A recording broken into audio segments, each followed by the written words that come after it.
for example. So it's very important. And but when I would catch myself focusing in that way, I'd be like, okay, I said it, but I didn't focus that way. So then I would stop and retrain myself to think positively. After a while, this became such a go-to method for me. I mean, I really got to experience that what I would speak would eventually, but exactly, get created.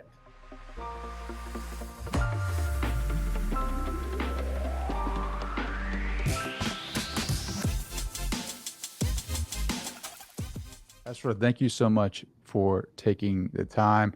Your your book I read, it feels like years ago. Money Does Grow on Trees. I got the advanced reading copy. I think it was the first one ever. I loved it so much. I had you on the show, and then I started rereading your book. It kind of fell into my lap again, and some of the concepts were more relevant to me and my journey and my path. Which is, it's funny how that works, but Yeah, I I know. was really drawn to your story again, and I really wanted to have another conversation. So thank you for taking the time. Well, thank you for inviting me back. It's always nice to converse about these subject matters. Absolutely. So I have to ask you. I've been really curious about one subjective experience in this reality, and I didn't get to ask you this last time, but I wanted to ask you this time. How do you experience reality in everyday life? Oh, I love that question.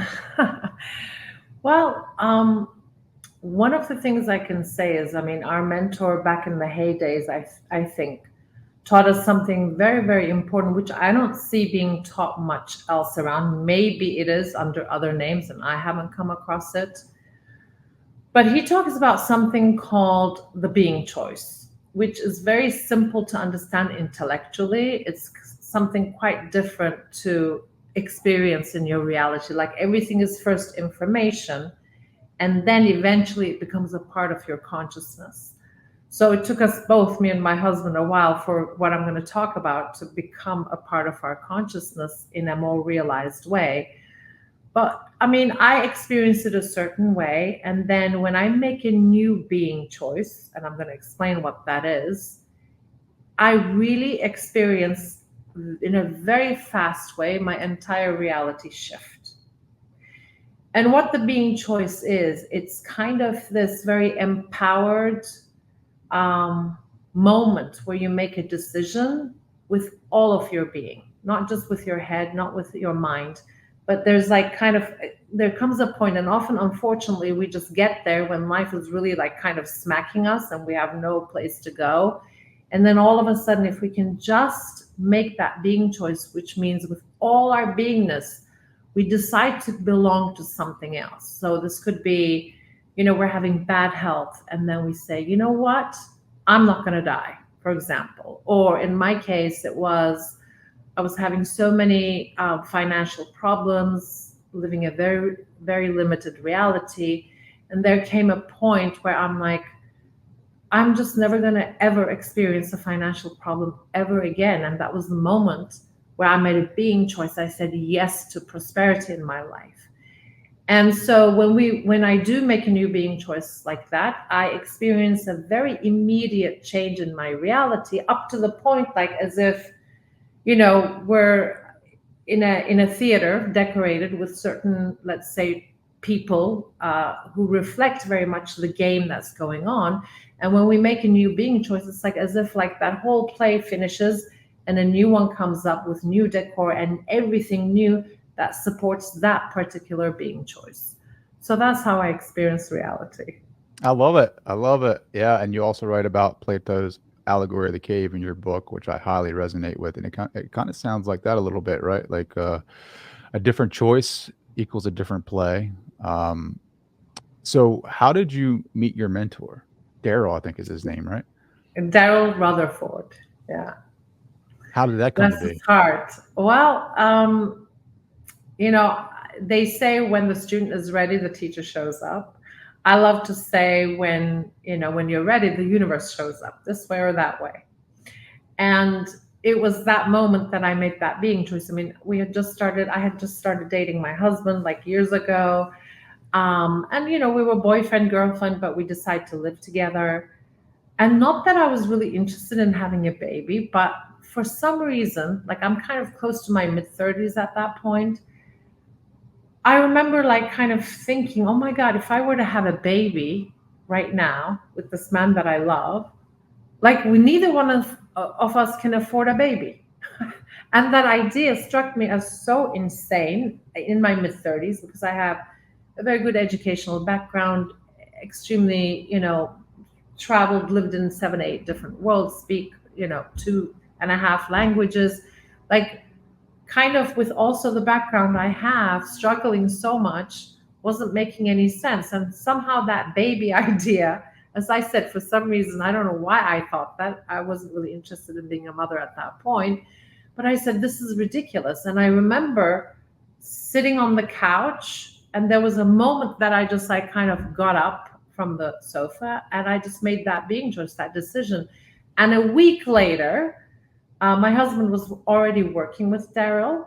And, he said, you know what, Esra, the person that I was working with, the person who, my friend who was actually the one paying for the sessions, he decided to drop out. But the mentor, Daryl, he wants to continue with me because we didn't have enough money to pay a life coach or anything. But, we usually would do this in threes. Would you like to come in his place? So a week after I made the being choice, I met the right mentor to show me how to expand my consciousness in terms of prosperity. So that was the way. The being choice, like choosing to be something totally different. What gets in the way of that for us? Is it the programs? Is it the scripts? It's first of all, it's the ego. Okay. And in the system that we teach, we don't think ego is a bad thing. It's just a function. So it's neither like, I mean, these days, just like in the Middle Ages, everybody would call anything they don't like the devil. Now, anybody who doesn't like something in another, they says, oh, that person is coming from their ego. I mean, if we didn't need to have an ego, it wouldn't be built in. So obviously, it's got to be serving something, okay? Because there's no mistakes in the way that we're created. There's no mistakes in creation. So the ego, kind of going back to the Plato's allegory, is the part of us that when we make a decision in life, and in my case, lack of prosperity is a decision I made later, I found out through a belief system, looking at my belief systems. As a 7-year-old, through something that happened, and I can maybe get into that story, or maybe we talked about it last time, I don't remember. But okay, I'll get into it. So the grown-ups, they're talking, and they're like talking about a girl that was very young, who was married off to a very rich, doctor kind of a thing, kind of like an arranged marriage situation, which they can still, have in the East. Anyway, and they're saying, oh, wow, great, this girl married into money, and this is what a woman should do. A woman who listens to her heart and follows the way of love is an idiot. And I'm like, what are these grown-ups talking about? Like, it kind of freaks me out what they're talking about. So as a 7-year-old, I go to the bathroom, I look at the mirror, and I say to myself, dear God, I will always follow the way of love and humanitarianism, and I will always say no to money. So in that little head of mine as a 7-year-old, basically the reality of love and being a humanitarian, and this trend exists like pretty much everywhere around the world, and money don't go together. Like you either go for one side or you go for the other side, which is absolutely not true. But that was a belief system. That was a conclusion I arrived at. Now the ego part, what it does is when we decide something, when we conclude something, anything about life, it's like we're writing the game. We're the writer, we're the author of that reality. What the ego is the database. When we forget something, I mean, I don't remember what I, decided as a 7-year-old. I don't remember, but the ego keeps that in place so that that certain belief system that we're coming up with can be experienced as a reality by us until we decide to get outside of that box. So very much everything I think works like this. Yeah. I always wonder what it is about, like, the belief, or like what is the mechanism behind the belief that actually creates the reality in which we live, Like I always wonder about that, because I know that our beliefs are what kind of write the script but like, what is the mechanism that actually creates the reality, the mirror almost, you know? Well, it's the choice we make. I mean, even as children, that's why, like, if, we give so much power to how much our, whatever, like in an abusive family, let's say, what we give so much power to what happened. And we don't give too much power to the fact that regardless of what happens, at the end of the day, even when we're in a little body, we're the one making a choice, arriving at a conclusion. Otherwise, everyone from the same family would grow up to be exactly the same. Yet in the same family, within siblings, we find so many different, characters, and we end up creating very different lives. So, through my experience and through coaching so many people, it's basically whatever conclusion we arrive at as something is happening, especially when we're young, becomes the belief system. So we are totally and completely the architect of our character. Yet I do believe, because in hypnosis states I've experienced those certain other lifetimes, let's say, and what happened to us do have an influencing factor, and perhaps our ancestors and what they experienced. Just like if you have an alcoholic father, it doesn't mean for sure you're going to become an alcoholic, but there is a bit of a more push in that direction, where maybe if you kind of drink too much, that specific DNA can come into play faster than, let's say, X person.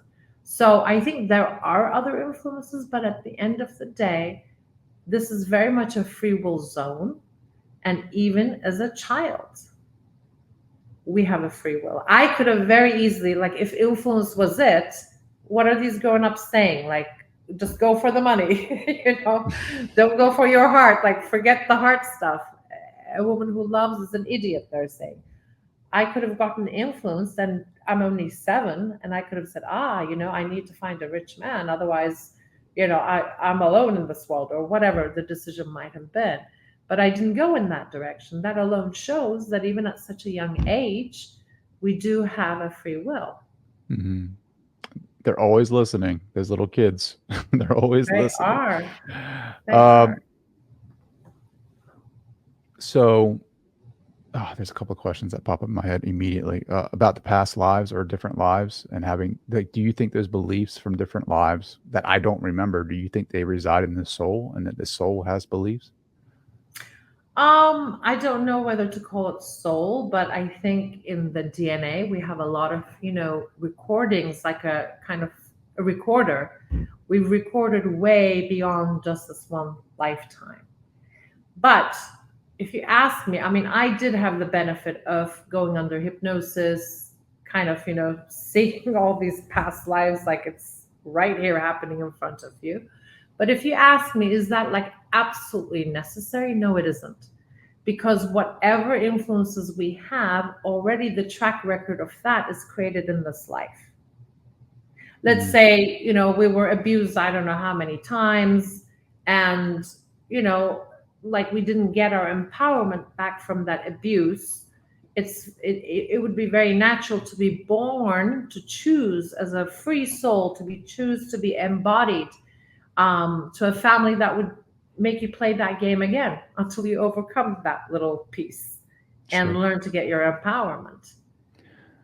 Yeah, no, for sure. You spoke about, I think it was some technique or modality called the matrix energetics or something like that, where you Yes. go back Mhm. to, and I can't remember his name who created it, but you go back to the child and you speak to that and heal that, and then observe that energy pattern up to the present moment. Can you talk a little bit more about that? And like, have you seen like things in your reality change when you go back and speak to that child, like in your physical reality, that like things are glitches to, like, you know what I mean? Like you're changing a timeline or you're changing some type of energetic connection to that. That's not a technique from the matrix energetics, actually. That inner child work that we do when me and my husband got stuck, it's something that we came up with, but it was kind of inspired from matrix energetics. And the teacher of that is called Richard Bartlett. He does that for sickness or Mm, disease or an accident. So it's from him that I first heard the concept. that you can go back in time even after the event happens and change a timeline. And I remember physiologically, I mean, he does that more in terms of body healing and disease and that kind of stuff. I remember going to his course, Trey, and I thought I didn't understand anything. I was just like, what? Change timelines? Like, how do you exactly go back when the event has already happened? And then I really wanted to understand it better and be careful what you ask for. You might just get it. So shortly after I made the intention to understand better, I remember I was in the bathtub and my husband brought me some tea. And as I was taking the tea, I like spilt the whole thing on my hand and I burnt, like, I don't know to what degree, my hand. And I had just come out of this course. So immediately I said, okay, count back in time. You can change this. You can change the timeline. And I just counted myself back to the moment before the event happened. And I swear to you, I could feel this incredible heat just go out of my hand.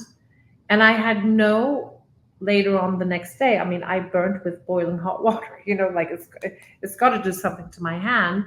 And I had no evidence of the burning whatsoever. So I talked about this with my husband. I was like, oh my God, can you believe, do you believe what happened? Blah, blah, blah. So that, like, moving back in time, we integrated, inspired by that experience.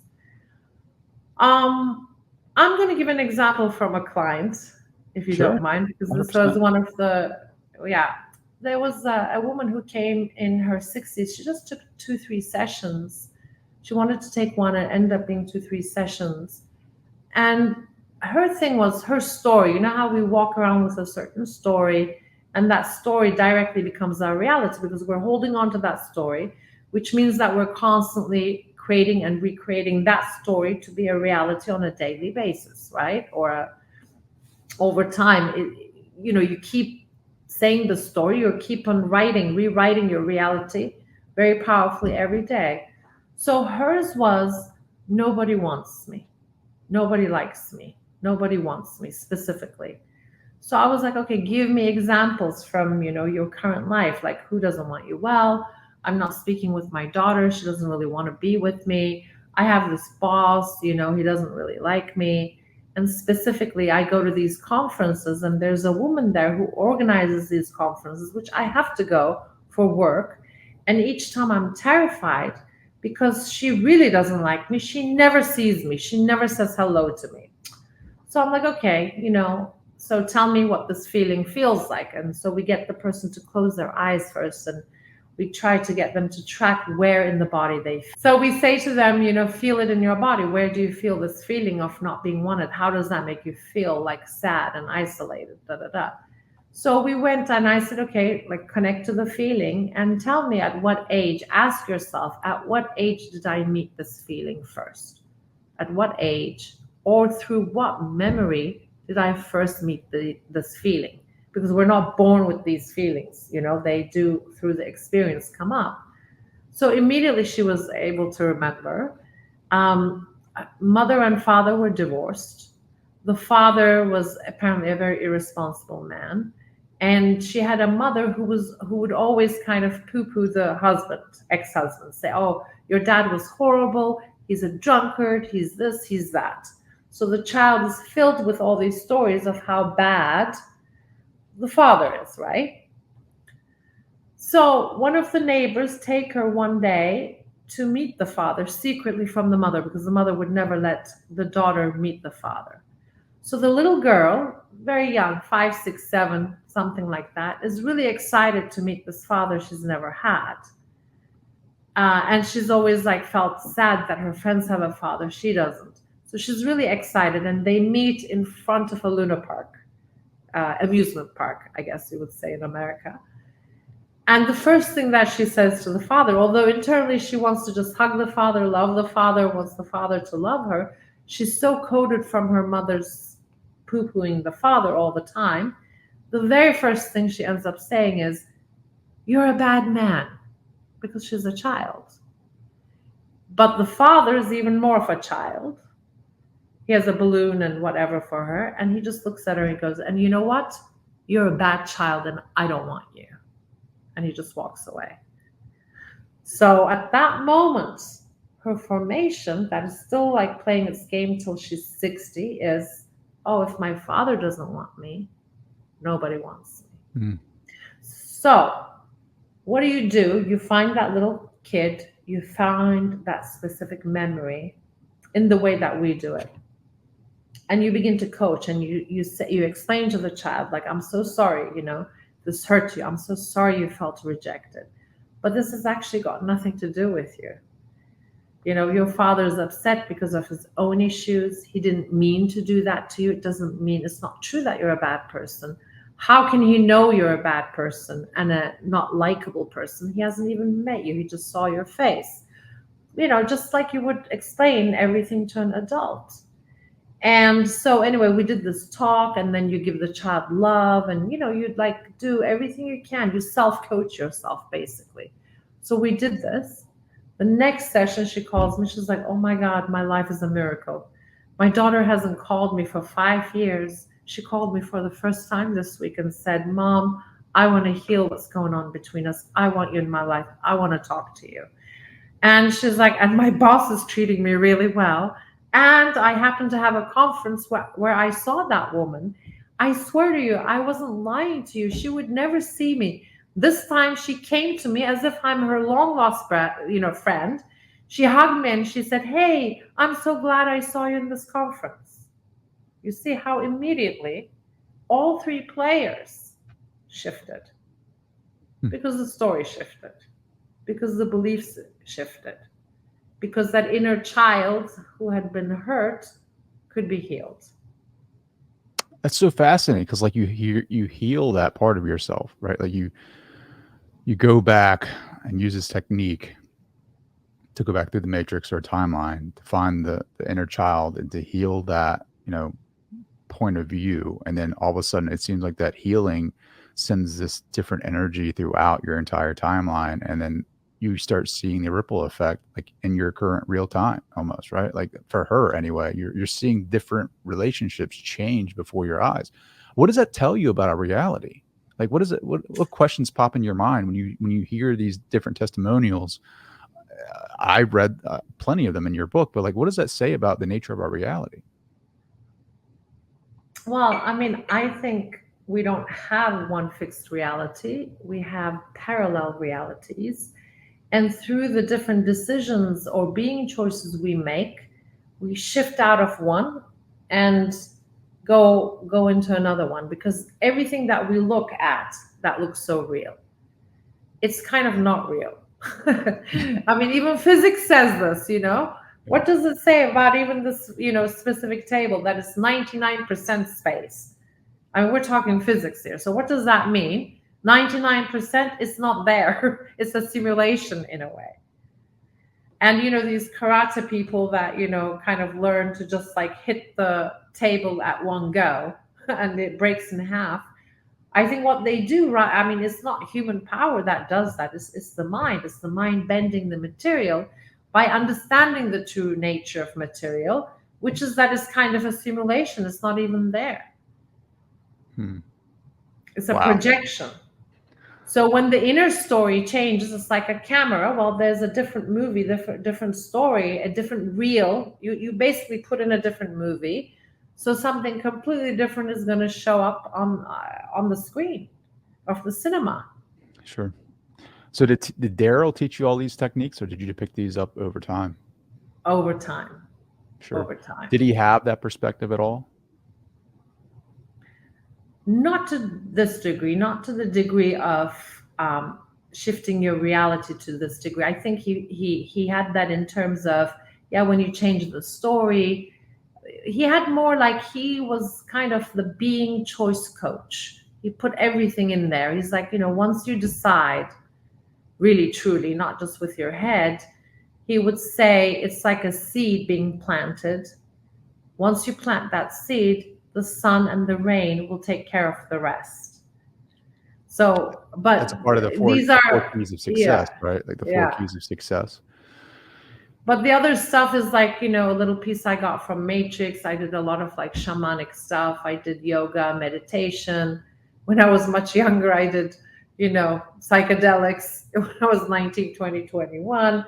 So it's like this whole experience. And then when my husband and I were working on shifting our reality, changing our reality, there would be times where we would get stuck, and then we would just try different methods on ourselves. And once we found one that worked, then bam, like, you have the experience of it working. So when you have the experience of it working on yourself, you're not just parroting what somebody else taught you. Then I think you carry that energy field with you so that when you apply it on people, it also works because it worked for sure on you. So why shouldn't it work on this other person? Sure. So is there a go-to method that you have that you use, like a 911 almost, where to you get back Yeah, on track? I do. And that for me, very early on, was the way that I do gratefulness. I use gratefulness as a very specific technique to create the reality I prefer. Um, I mean, obviously, that's something not new. But the way I chose to do it since the beginning is like for 15 minutes, especially as a go to, for 15 minutes, 20 minutes, I'll be grateful for whatever exists in my life, like right now. And I will really like take the time to speak those gratefulness until I can feel a rise in my frequency. Once I do, then I shift for the next 15 minutes to be grateful for things I would like to manifest in my life. However, here's the trick, as if it's already happened.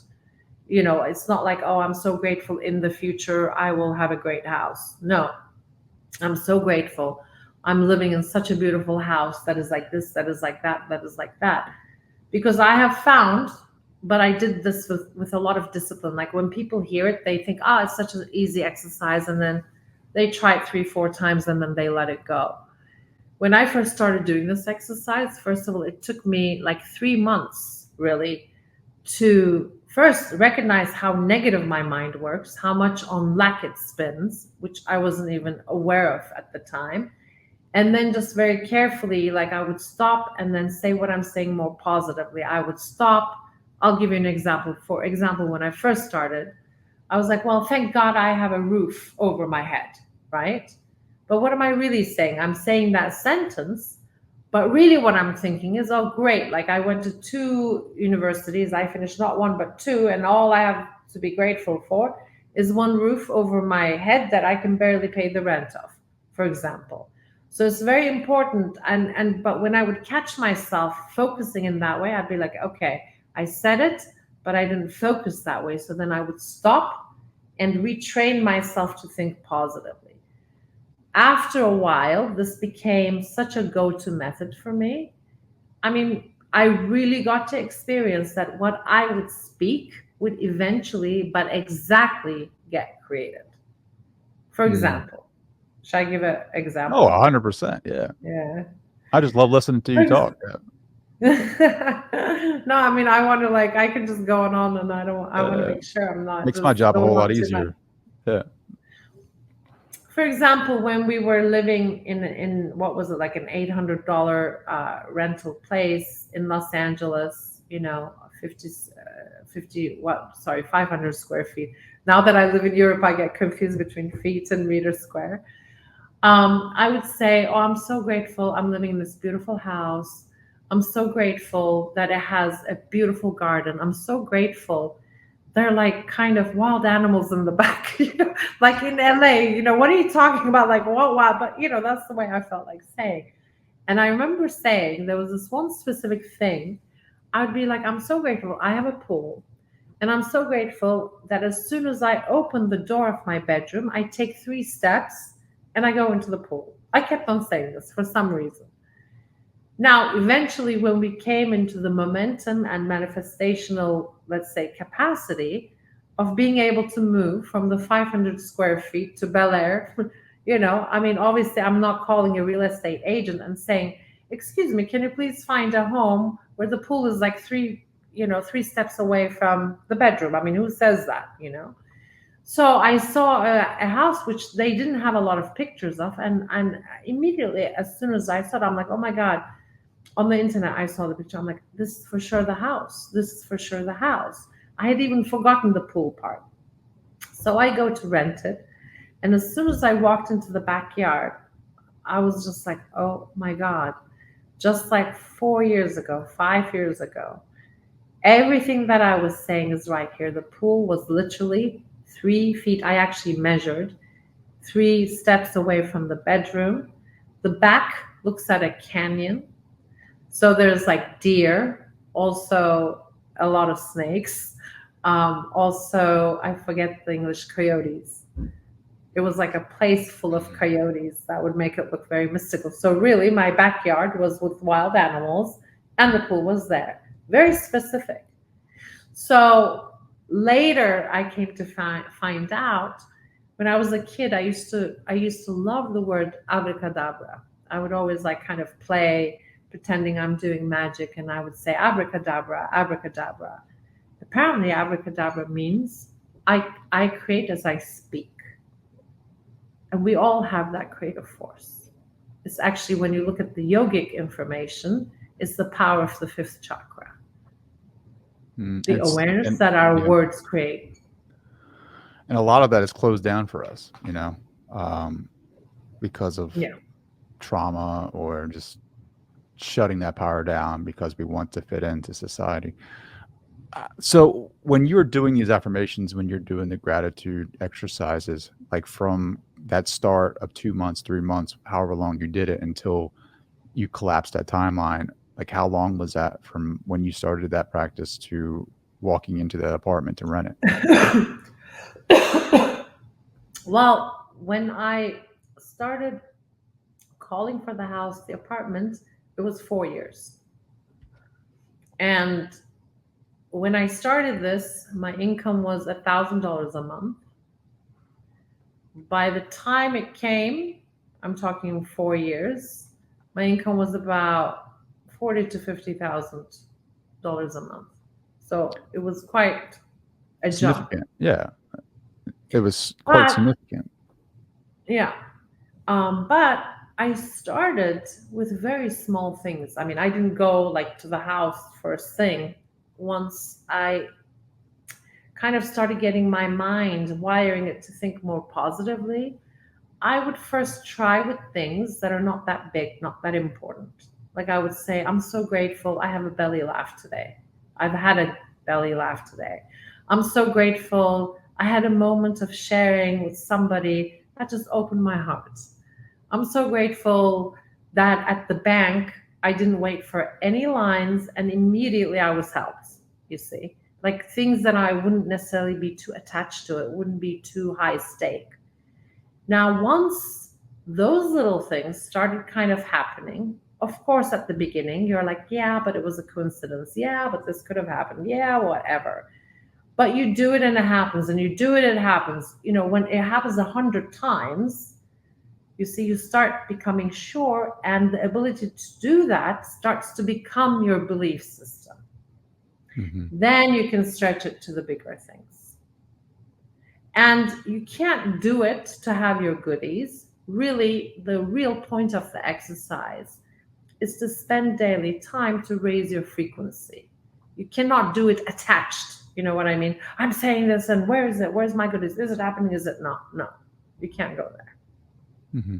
So how much of that, like during that process, or how much of that process, like when you went from $1,000 a month income to 40 to 50 thousand dollars a month income, like how much of that did you have to strategically plan and create for yourself? I mean, did you just kind of put it out there to the universe what you wanted to do? Because there was a part in there where you became a coach, but there's a lot of self doubt with that. Like, how did the synchronicities lead you to earn $50,000 a month?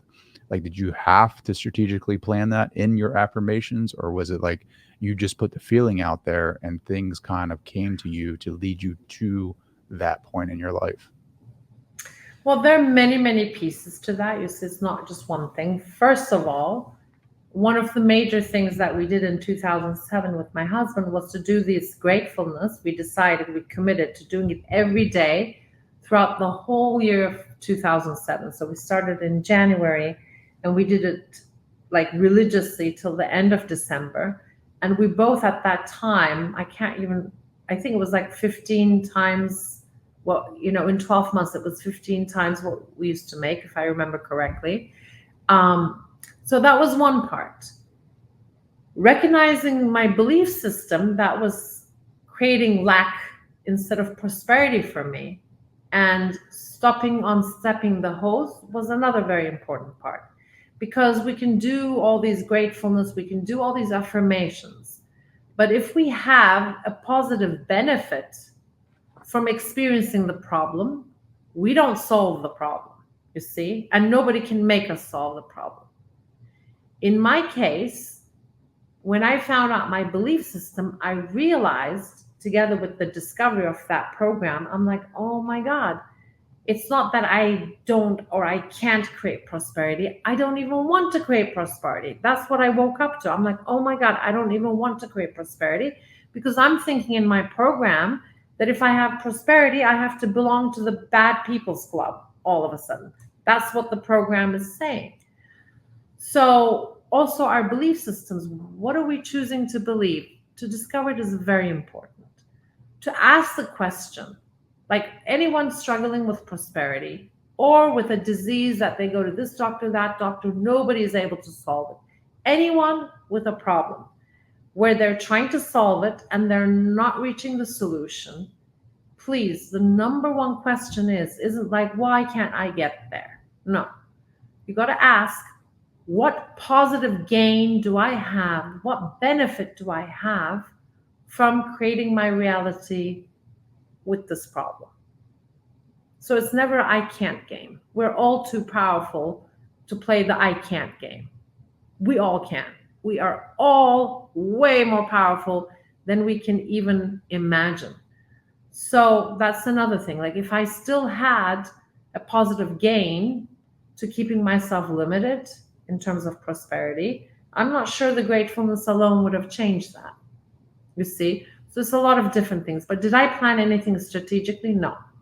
It was Mm. really it was really every day saying, oh, now I'm grateful. Like if I was making, let's say, $1,000 at the time, I would be like, oh, I'm so grateful I'm experiencing right now making 1,500 or more. Or I'm so grateful once that happened. Oh, I'm so grateful, I'm experiencing right now making this much or more. And the most important out of everything I said is the being choice. Daryl taught us this. Who would I be being if I already belonged to my preferred reality? That's a very waking up question. For me, the answer for that was, who would I be being if I already was full of prosperity? A, I wouldn't be complaining about not paying rent. B, I wouldn't be feeling sorry for myself with how little money I have. C, I wouldn't complain when I go to a restaurant that I have to pick the cheapest food and share it with my boyfriend. You see, none of these actions and ways of being are a match to what I'm asking for. So then I'm like, okay, I got to find a way where I don't have a heart attack in terms of not paying rent, not maybe being able to pay rent at the end of the month. So what does that mean? I need to save, for example, because I wouldn't be being that person if I was prosperous. So it's almost like role playing. Who would I be being if I was already healthy? Who would I be being if I was already in a relationship that was very supportive and full of love? Who would I be being if prosperity easily followed and flowed through me? It activates a different frequency when we ask that question, if it's asked sincerely. And it's really about getting into that frequency, feeling it first, and then figuring out ways to just keep it alive so that Mhm. you belong to the reality you're asking. I love that. And there's a part in the book where you say, like, people will come at you with this idea or concept of this being too Pollyanna-ish and like not being in the world, like living in this feeling state or this being state of being what you truly are, or what do you want, what you want to be, as opposed to actually living in the reality in which you are, involved with. So what is your response to that? Reality is ours to create. I love that. Pollyanna-ish is not a bad thing. Because I feel like, yeah, being the thing that you wanted, like you talk about the Matrix and you talk about Neo, and like he just kept having this self doubt that he wasn't this, he wasn't the one, and it was like until he made the decision of becoming the one, that's when he actually became it, right? Like that's kind of similar to a lot of different archetypes and stories throughout history. Of, I mean, I spoke to you offline a couple times, and we talked about like Dune 2, the movie that I had watched with my son, and I saw similar storylines play out, similar to the Matrix, where during the first part of the movie, the main character doesn't really recognize himself as that savior or archetype, and it wasn't until he became that. I mean, there was a lot of different tools he had to use or methods that he used, psychedelics being one of them, that he was able to fully see who he was and step into that power. But in becoming that, right, he was the being, the essence of that archetype, and totally changed his reality, which makes me like very curious. Like, do you ever fully realize that you have become that? Like, are you in your awareness, like when you're meditating? Yeah, things are changing around you, but do you ever consider yourself being that? I guess if that makes sense. You mean like in terms of like you don't mean like a savior, but do you No, not like a savior. are you asking like do you ever get to know that you're that powerful? Yes, yes, like to that point Yeah. of like, holy crap, like I am that, right? Like that awareness, or like, I don't know, knowingness. Because like you have these, you use your imagination to create these realities, right? And you're always working towards something. Like is there ever like this moment in time where you have this full realization of like, oh man, I have become that. Yes, but the thing is, my teacher would always say, like, you remember, then you forget. You think you got it, then you lose it. So that's how it's been in my life. I think my biggest, like, wow, and not only in the sense that I'm it, but we're all it, was in that near death experience I had where I actually left the body. And when I decided to come back, I was so sure I would remember all that and be able to be that here. But that's not how it turned out to be. So, it's, I definitely have hit those notes and points that you're talking about at different times in my life where there's this awakening to like, oh my God, I just shifted this reality like in 2 seconds. And many, many people experience this actually. It's way more common than we think. But then the ego immediately makes us forget. And wherever is our natural practice frequency, we very immediately go back to it. So, again, at the end of the day, it's about the focus and frequency that we're practicing because whatever we practice grows, right? So, Mhm. when we have these big jumps of consciousness outside of our box where it's like, wow, I just healed this. Oh, wow, I just like, whatever, touched this person and they healed. Ah, amazing. The very next thing is like, oh my God, can I do this ever again? You know what I mean? So that like doubt always comes because when we're not used to the jump, it's very easy for the ego to take us back into our cave.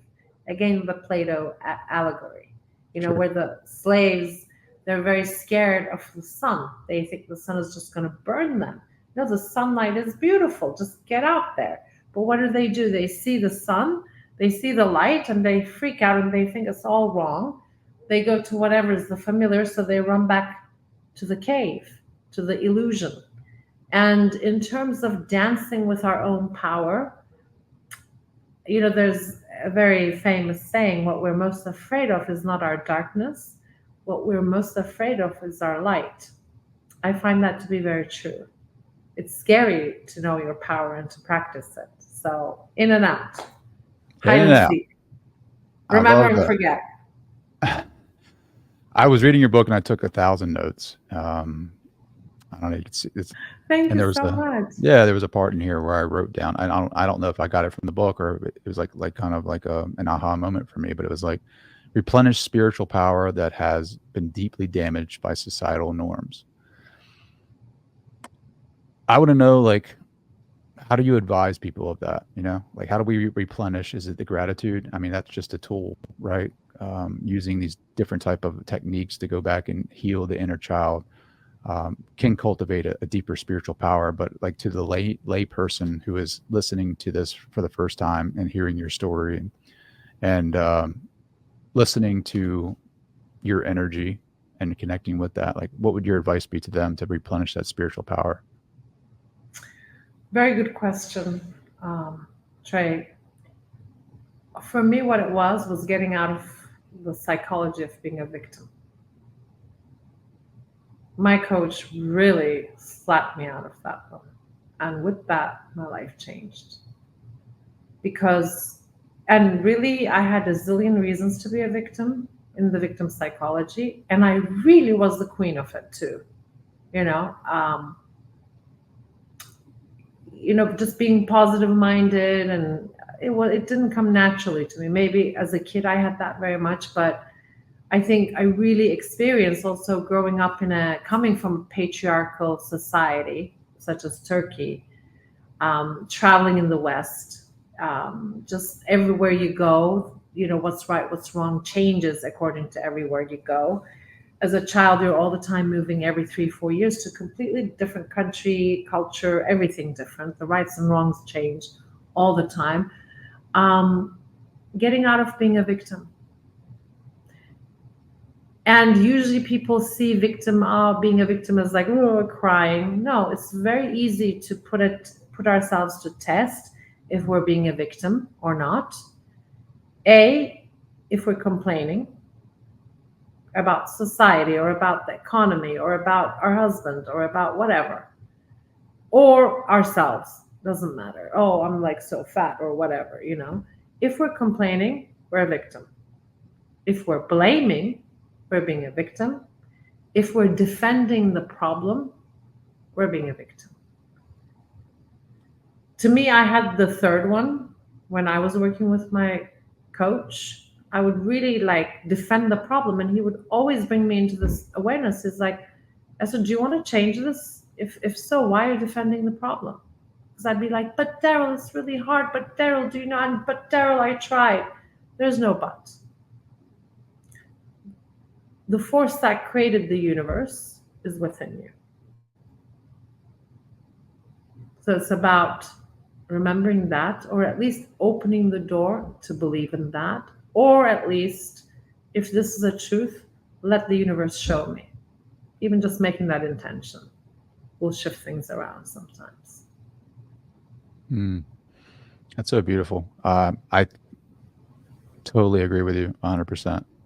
And for a long time, it feels good to be a victim. Like, your body gets addicted to those endorphins and chemical reactions in your body.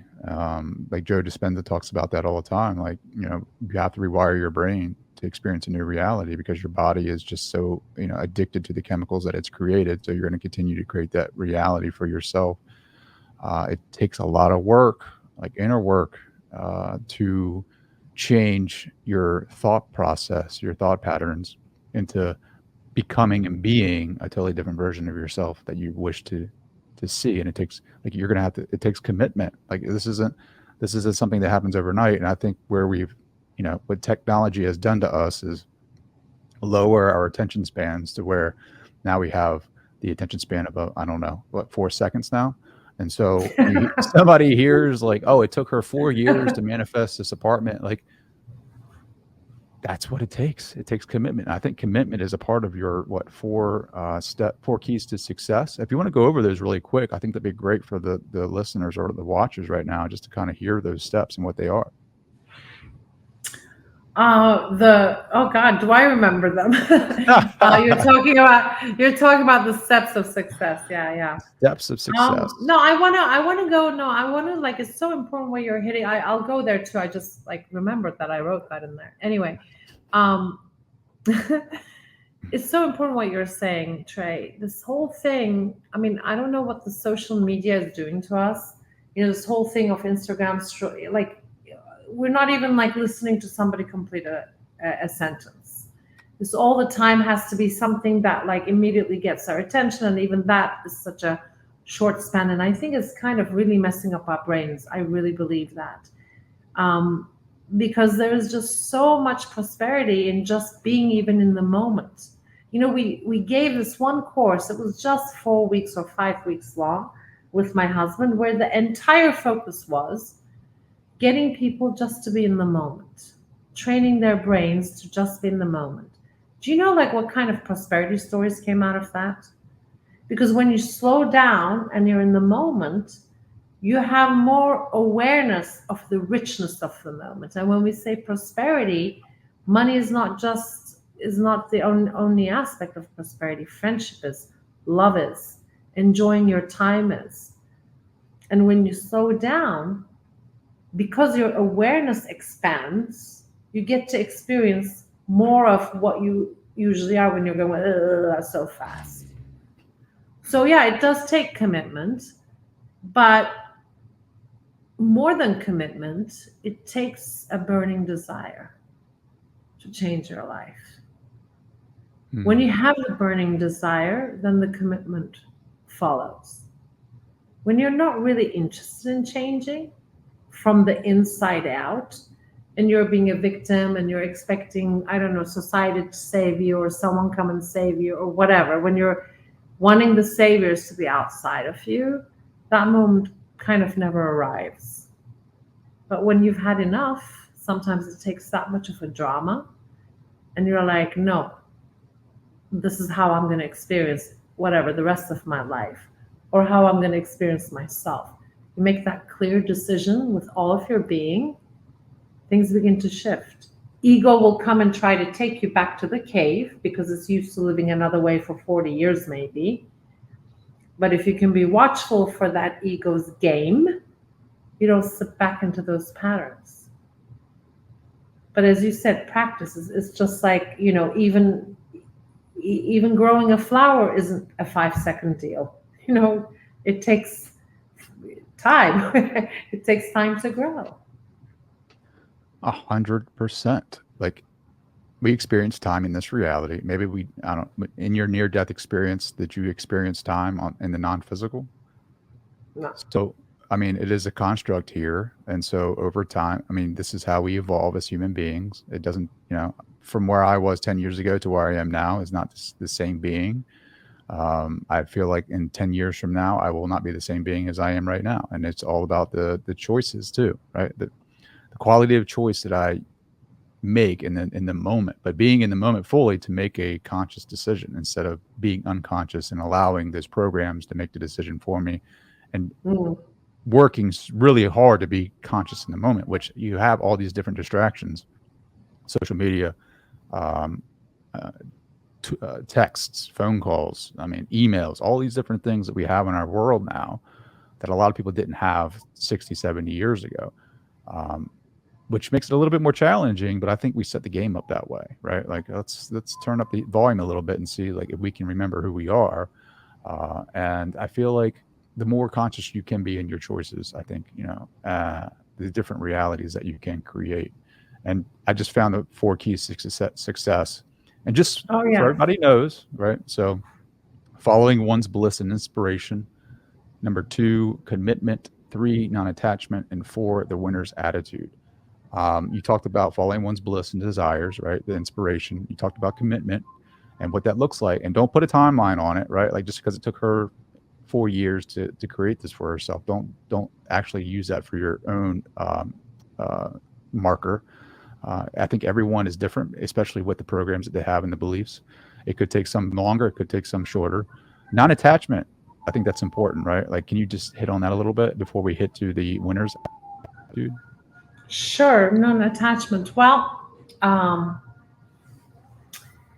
definitely. I just want to say something about time. Exactly. Everyone, I mean, we definitely, with our teacher, I feel took longer than what happens to our clients right now.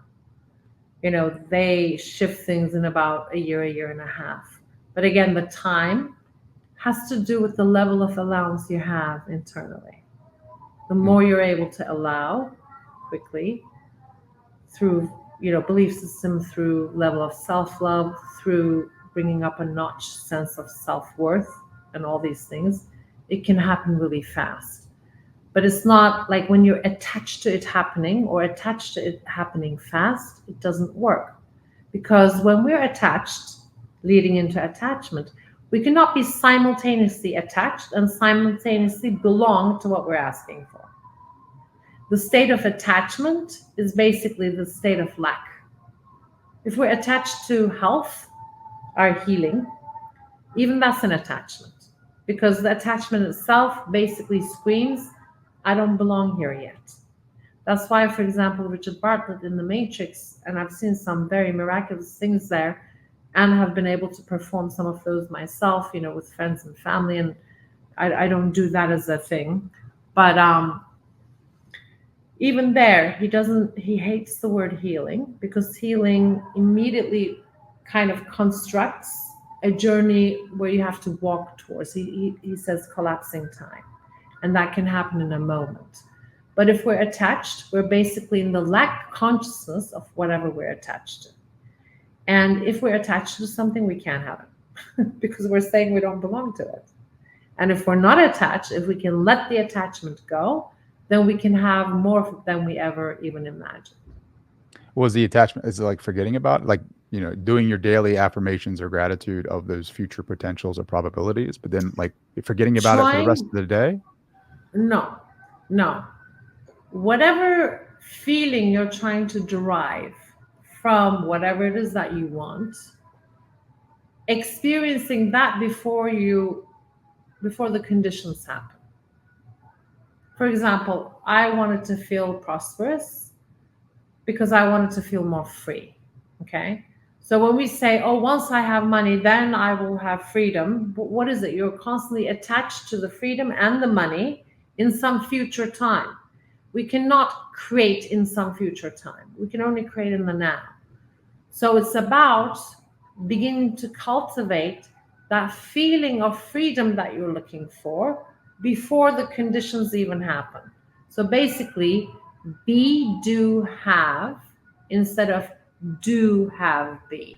Our training is very much about doing, like, oh, what should I do to have a better investment? Oh, what should I do? What should I do? It's not about doing. It's about being. Who are you being in the now? Who you're being in the now is going to attract you to you, whatever belongs into that state of being. So if you're a victim, solutions are not a match to you. So don't be a victim and expect some sort of solution to come to you simultaneously, because you're not a match.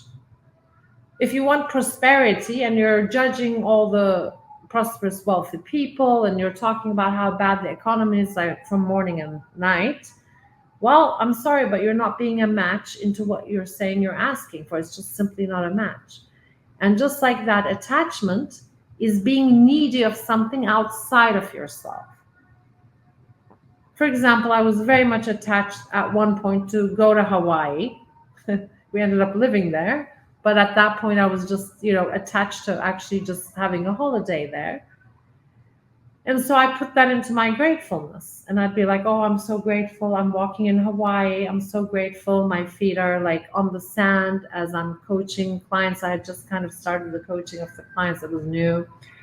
And on and on. And that would be so fulfilling to me that the actual need of getting on a plane and going to Hawaii would kind of disappear, where I wouldn't feel like, oh, I'm not going to Hawaii, because I would just be able to generate that reality and the feeling of what that would feel like in the now without waiting to go to Hawaii. Like 3 weeks of that. And our publisher, I never told him about Hawaii. I never told him I wanted to go on a vacation on Hawaii. He gave us a 1 month holiday, all paid holiday in Hawaii. You see what Yeah. I mean? Like, that's not a coincidence, right? Yeah. You're 3 weeks feeling this, thinking this, visualizing this. I'm talking about 3 weeks. Talk about fast. You know? Anyway, then we ended up like living there and buying a home there and everything. So, the jumps, once you jump, the rest of the momentum comes really way faster. Is that the fourth step and the winner's attitude of like what you're speaking to right now? No, no. The winner's attitude is a way to A, kick us out of victimhood, B, is a way to walk the path without fear, without resistance. So the winner's attitude is basically, for example, let's say you saved up $1 million, and let's say that you want to create your own business. X person wants to create their own business. So, what is the worst case scenario? That you try and you absolutely fail, right? So, what do most people do? They get on the path and they're like, oh, let me not fail, let me not fail, let me not fail, let me not fail. Oh, I'm scared to fail, fail. The whole focus is on fail. So, what are you practicing? Fail, fail, fail, fail. All your energy, all your focus is there. So, it's very important to, before you get on the journey, to perceive the worst case scenario that you're afraid of and make it okay. Basically, see how, if even the worst case scenario happens, you can come out of this as a winner, okay? Not as a loser. So let's say, you're not okay with losing all your $1 million, which is great and it's actually smart. And you're like, you know what? I'm going to do this with $300,000. Okay, well, let's say you want to open a restaurant. Still, you can fail, right? You're like, yeah, okay, I'm going to do this with a partner. And you know what? If all this money disappears after 2 years because we failed, I'm okay with this. And you know what? This $300,000, as I'm walking that path, even if it fails, will teach me so much that I'll be way stronger, way kind of in the know how for the next project I want to do. Oh my God, I can think of this $300,000 as if it's like university money that I'm getting, like live education on the go. Like all of a sudden, and for every person, how they make that worst case scenario is different. But all of a sudden, it's almost like you're excited about the worst case scenario. Forget about fearing it. There's almost like an excitement, like, oh, it'll be cool if it succeeds, but hey, it would be really cool if it fails too. Then you're not constantly in your brain as you're walking the path, fearing that worst case scenario and focusing on it. I love it. I've loved this entire conversation. I get lost in it, and time, as we believe, it just seems to pass so quickly. Um, how can people find you? How can they connect with you? How can they buy the book? The book is selling pretty much every place that a book sells. But I usually, since I always buy my books from Amazon, definitely Amazon.com is one place. And then I forget all those other places that they have where it's possible to get books because I don't use them, but they're there wherever those places are. And our website is Ike, IKE, and Esra, ESRA, now.com. We do usually, like, we're kind of working with Turks again, very much our certification program and everything, but we will get into doing everything in English. So people who want to hear from us, they can leave their information on the website. They can email us at hello@icanesranow.com. I hope that's correct. My husband takes care of all that, so I hope I'm remembering it correctly. And I can Esra again at Instagram. Awesome. Esra, is there anything on your heart that you feel like you need to share right now with the audience? I just want to say, believe in yourself because you are the universe individualized. And don't let distractions distract you from that fact. Beautiful. Esra, thank you so much for taking the time. Oh, Trey, one more thing. One more thing. After the book came out, there's so many books now called Money Does Grow on Trees. I think like 10 of them or something. So to differentiate, money does grow on trees. And what we've been talking about this entire conversation, the myths that we create and live by. So create yourself a good myth. Absolutely. Esra, this has been awesome. I can't thank you enough. Oh, thank you so much for having me here, Trey. Thanks for your great questions.